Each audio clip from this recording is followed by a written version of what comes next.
All right, y'all gather around. I've got another story for you. This time it's a tale of what happened to a couple of people I went to school with back in the day. Y'all listen up, especially if this is your first time camping. Learn from their mistakes. The sun vanished behind the mountains, plunging the forest into suffocating darkness. Their campfire was the only light, casting wild shadows that made every tree look like a lurking figure. The woods were alive with rustles, snaps, and distant owl calls, a menacing symphony to their city ears. Chloe, wide-eyed and anxious, huddled close to Ben. It was the first time camping for them both. They'd imagined it as a romantic getaway, but the eerie silence and darkness felt more oppressive than any city night. Pip, their little terrier, was unusually quiet, ears twitching at every sound, sensing something they couldn't. Pip was a tiny thing. Chloe had carried him into camp in her handbag, as she usually did around town. Ben noticed Pip seemed troubled, so tried to reassure him. But his unconfident words failed to offer any relief for the nervous pup against the vast, unknown wild. The campfire was their fragile shield, its warmth barely holding back the cold, damp air creeping in. Beyond the fire's reach, the world was a mystery. Every sound suggested a possible threat lurking, watching them from just beyond visibility from the fire's light. The creek's gurgle was soothing, but also tinged with danger. What creatures drank there at night? Were there other people out there in the darkness? Thoughts of doubt and dread now filled their minds. What was supposed to be their peaceful getaway had turned out quite differently, and it was only the first night. Perhaps they were naive and unprepared. The night pressed in, and they realized how far from home they truly were. You see, Chloe and Ben were clear-cut city folk. Their idea of outdoors was a crowded park with streetlights, sounds of traffic, and constant background noise. Not a dark, silent forest with actual wild animals. They'd bought a cheap tent, watched a few videos, and thought they were ready. I remember Ben said to me before they left that if I could do it, then they could too. I tried to give him some advice. I grew up in the outdoors and have seen just about everything, but he was determined to show off for Chloe and didn't want any help. Their experience in setting up camp turned out to be a disaster. Tangled poles, inside-out fabric, and instructions that made no sense. Eventually they got through it, but it took much longer than they had planned. Pip, used to sidewalks and dog parks, stuck close, overwhelmed by the wild smells and uneven ground. They'd brought him for comfort, but now all three of them were looking for courage they didn't have. As night fell, their lack of preparation became obvious. No lantern, not enough warm clothes or blankets, dying phone batteries. Huddled by the fire, they felt foolish and exposed, realizing the wilderness held all the cards. Their adventure had quickly turned into a test they weren't ready for. Hunger won out, so Ben played camp chef, grilling hot dogs and heating beans over the fire. It was just a simple and classic campfire meal, but they said it tasted amazing out there. The distraction was also welcomed. For a moment, things felt normal again. Pip waited patiently for scraps, acrobatically catching bits of hot dog in mid-air and providing some entertainment and laughter. They were happy to see Pip back to his normal ways. He was bouncing around and his little bark was more of a yip-yap than anything. He seemed to be having a great time with the food. They talked and started to relax, the fire pushing back the darkness just a little. For a brief time, they felt brave, conquering the wild, one burnt hot dog at a time. But the wilderness is patient. It lets you have small victories before reminding you who's in charge. Fatigue finally crept in as they finished eating, lulled by the fire and the creek's murmur. They leaned back, content, tired, and at the moment even happy, but also unaware of the mistakes they'd been making. Little did they know, their peaceful night was about to unravel. Too tired to clean up, they left out all of their food scraps, uncooked hot dogs and buns, and even the greasy grill, thinking nothing of it. It would be there tomorrow. In the city, a little mess is harmless, but out there, it was an open invitation.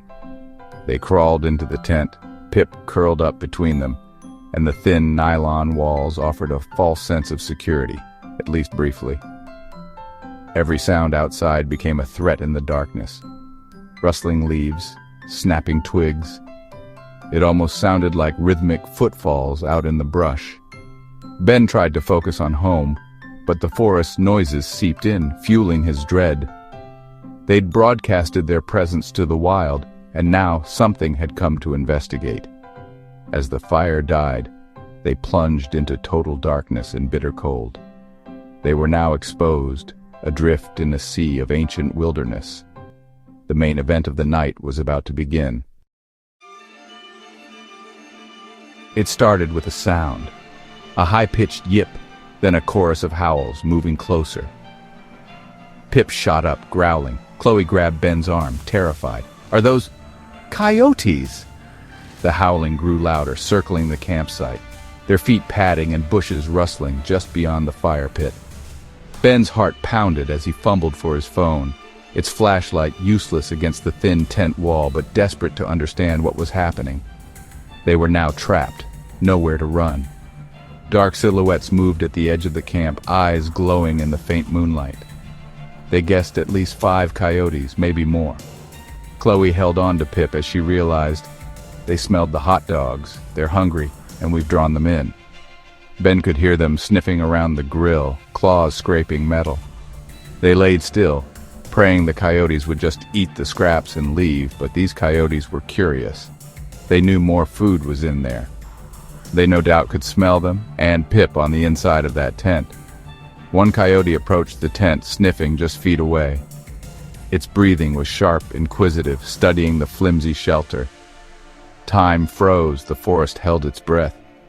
The pack closed in, their shadows pressing against the tent. They were being hunted, and the night was far from over. Every second stretched, fear thick in the air.